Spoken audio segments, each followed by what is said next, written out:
Druženjem uz likove iz animiranih filmova, igru i zabavu u Gradačcu je po 4. put obilježen Dan prvačića. Manifestacija koja tradicionalno okuplja đake prvake iz 7 osnovnih škola ima za cilj mališanima uljepšati prve školske dane, jer polazak u školu je vrlo važan dan za svakog đaka prvaka, roditelje, ali i za lokalnu zajednicu. Ovo je jedan vrlo radostan dan za sve u općini Gradačac, pogotovo za naše đake prvake. Dakle, već 4. put općina Gradačac organizuje manifestaciju Dan prvačića s ciljem da na određen način damo do značaja toj manifestaciji.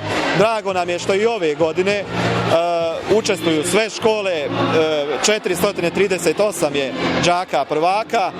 Na jedan simboličan način općina želi da obilježi taj značajan dan, a s druge strane danas ćemo podijeliti i skromne poklone i naravno zaželiti svim našim đacima prvacima i njihovim roditeljima puno uspjeha, sreće i zdravlja u budućem školovanju. Općina Gradačac je priredila bogat program i angažovala Tropic Event Team iz Zenice, a đaci prvaci su imali priliku pokazati svoja prva stečena znanja, pa su plesali i pjevali zajedno sa animatorima i likovima iz crtanih filmova.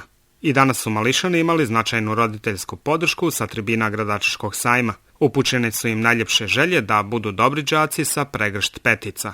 Raspjevano druženje okončano je kako i priliči, poklonima i željama da svaki školski dan bude uvijek vesel.